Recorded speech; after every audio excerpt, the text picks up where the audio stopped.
Hello and welcome. It's Francis here. Thank you for coming back to my channel. If this is your first time here, I bid thee welcome.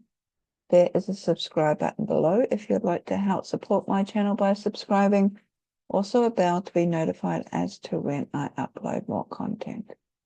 I'm coming to you from Ghana country, and as such, I acknowledge the Ghana people of the Adelaide Plains, being the traditional custodians of the land upon which I reside. So this video about the elements and the elementals within contemporary witchcraft has been inspired by what I have personally witnessed more recently, which could possibly be due to a lack of knowledge or understanding of what the elements and elementals actually are, especially when it comes to ritual work, such as creating a circle, a sacred space, in which to contain your magical working. I do understand today that the creation of such a space may not always be utilized, especially as people seem to be a little bit more focused on doing, say, individual practices that may or may not necessarily include magical workings. However, from a more sort of traditional point of view, and for various reasons that I won't go into too much detail here, I have always created, well, not really always, for the most part, I have created a sacred space, cast a circle prior to magical workings, especially when it comes to group working. If I'm just doing, say, a meditation, not necessarily would I be casting a circle, but or even if I'm just doing a quick tarot reading for myself. But I guess I'm a bit of a ritualist. I do like casting circles and creating rituals.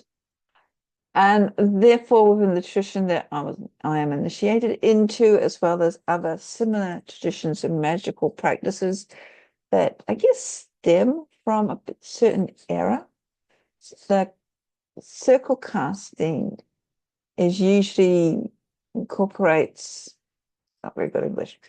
Circle casting usually incorporates specific techniques, and as such, often at each quarter, each cardinal directional point, elementals are invited in, and often they are invited in to guard the sacred space or to witness the rites.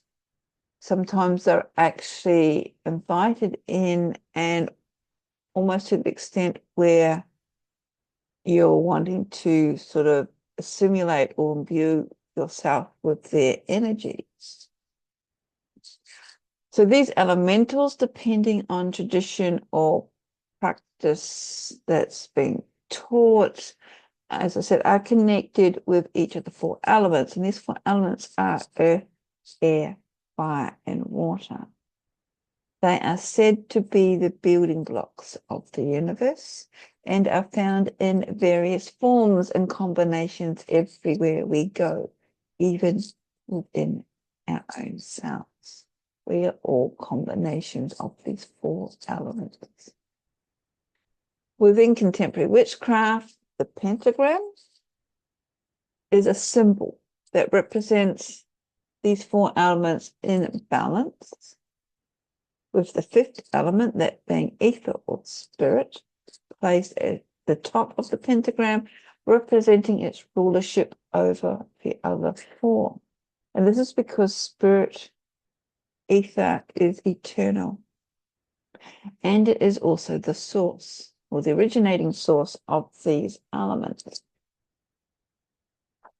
This whole concept of the four elements stems back to 450 BCE, when Greek philosopher Empedocles, that's how to pronounce his name, maybe not, proposed the theory that these four classical elements being or were the fundamental roots of all matter. He believed these elements combined under the influence of two forces. These two forces were love and strife. in order to form everything else in the universe. Love mixed the elements together, while strife separated them. Thus, these were the driving forces behind the creation and the change of all matter. So when we come back to the four elements, each of them, as I said, are connected with one of the four directional points. And these may change depending on where you live in the world. However, east is usually associated with air, place of the rising sun. West is usually associated with water, time of the setting sun. Because I live in the southern hemisphere, north to me is associated with fire, because using the sun as an analogy, that's the zenith. When the fire is in the sun is in the north, that's it, when it's at its hottest time of the year or of the day. Also, north from me is the equator, and therefore south is associated with earth. If you live in the northern hemisphere, then north will be associated with earth. You've got the Arctic Circle, while south is associated with fire, because or south be the equator. And I do go into more detail in my book, Contemporary Witchcraft. But I actually want to share with you a passage taken from Vivian Crowley's book, Wicca, the Old Religion and the New Age. I think it has, well, I know it has gone through a number of updates. More recently, I think it's called Wicca, Old Religion and the New Millennium or something like that. But she does talk, in particular in relation to the circle, about the elements and the elementals, that I thought was very sort of pertinent to this video. And she starts off because she has a Jungian background. I think she's a Jungian psychologist.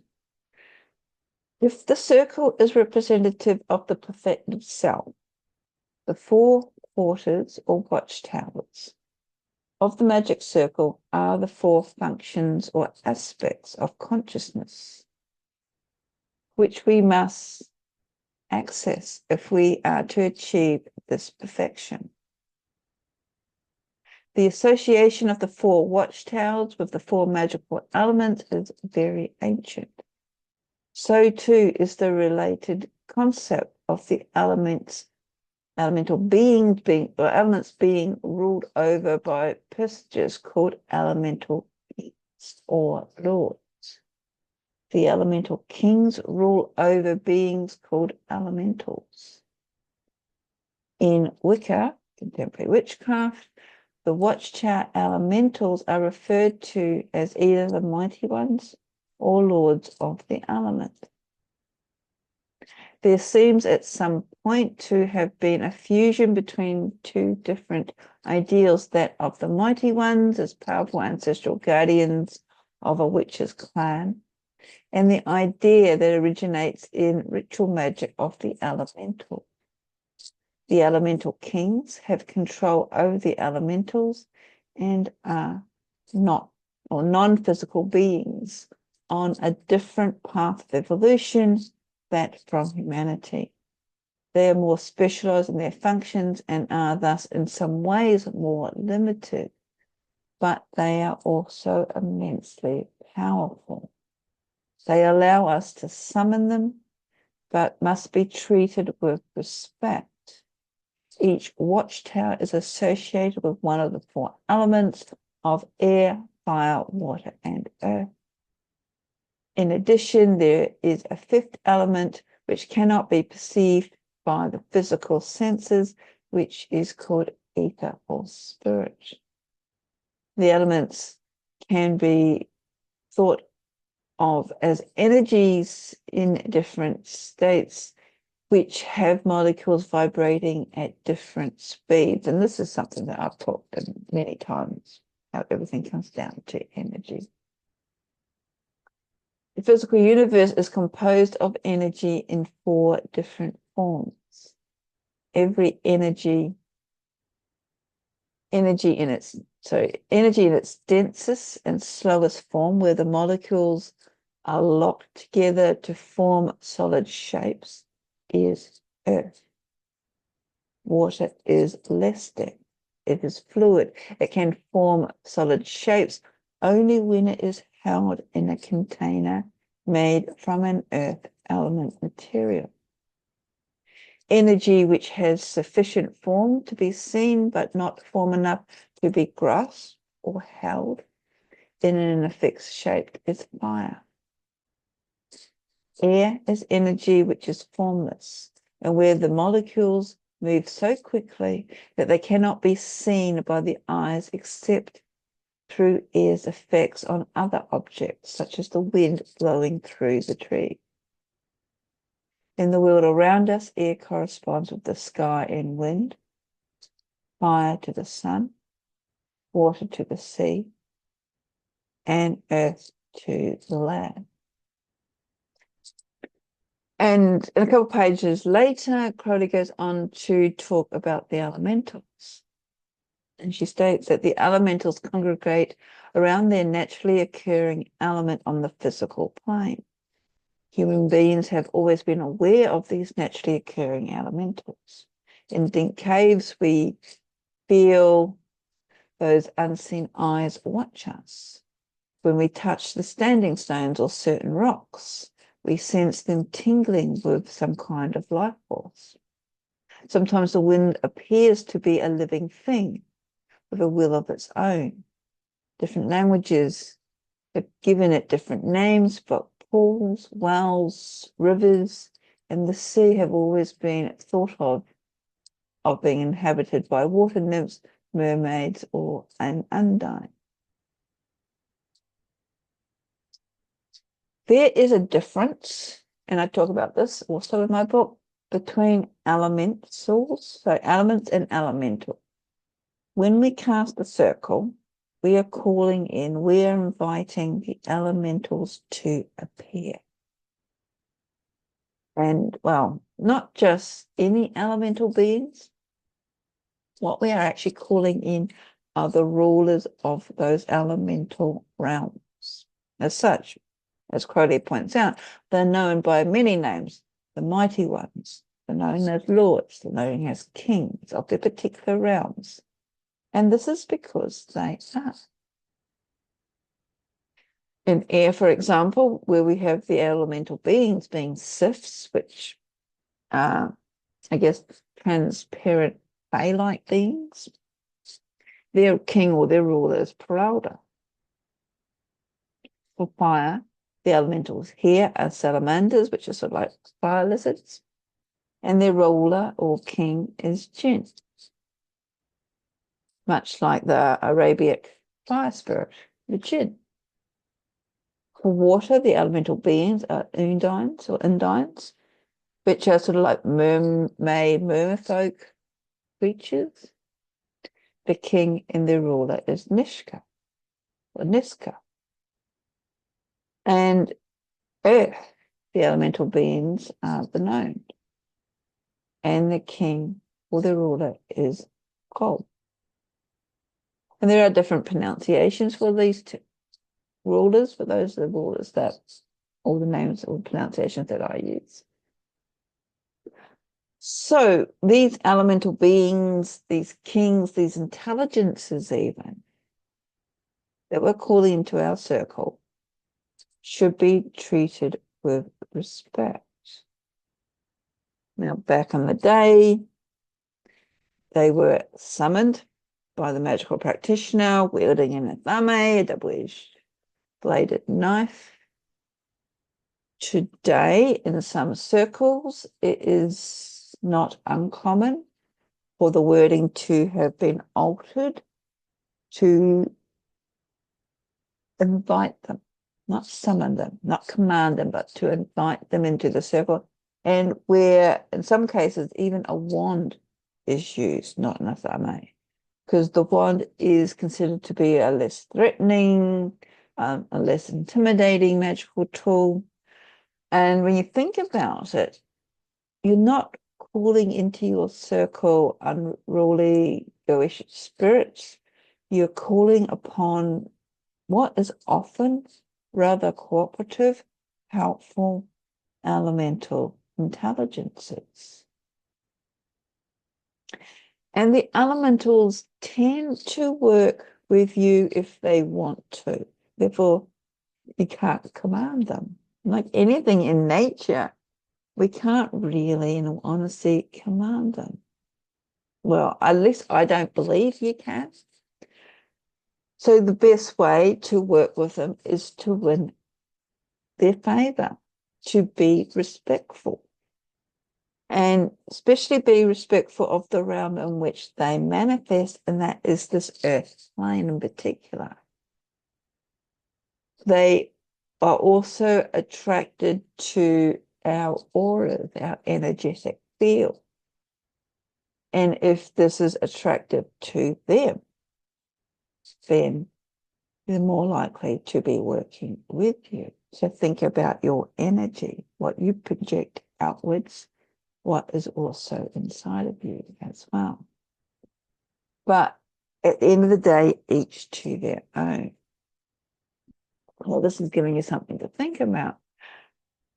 And while you're thinking about it, I would just like to end this video with another quote, and this is from British occultist Dion Fortune in her book, Psychic Self-Defense. And again, I have it in my Contemporary Witchcraft book. And she talks about contact with the elements. Every elemental contact is stimulating to us because elemental beings pour forth an abundance of vitality of their own particular sphere, and this vitalizes the corresponding element within ourselves. But if the four-element creature is drawn into a sphere of a single element, it is poisoned by an overdose of one element in which it finds itself and starved of the other three. It is for this reason that mortals in the fairy kingdom are always said to be enchanted or asleep.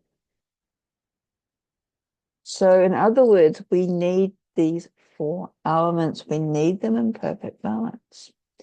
In Franz Barden's initiate book, I can't remember off the top of my head, but it's cool. He talks about the magical mirror technique where you are looking at yourself in comparison to the four psychological or standard typical associations that we have for these elements. Fire, for example, are you sort of like impulsive? Do you get angry very quickly? Even down to your body shape, coloring, how much fire do you have? If you're into astrology, how much fire do you have in your chart?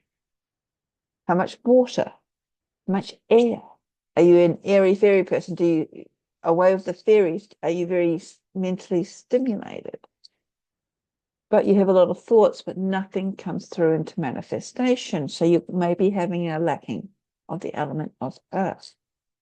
And this is a very powerful tool or exercise. And again, I put a version in my book to understand not only you, but going back to Fortune's quotes, how starved you are of the other elements. And when we come to becoming the pentagram, like the Olympian man, spirit is in perfect balance. How perfectly balanced are we? But coming back to the elementals,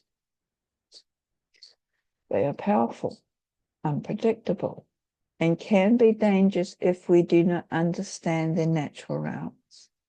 Nor, when it comes to our circle casting, if we do not know how to banish them or even call them in correctly.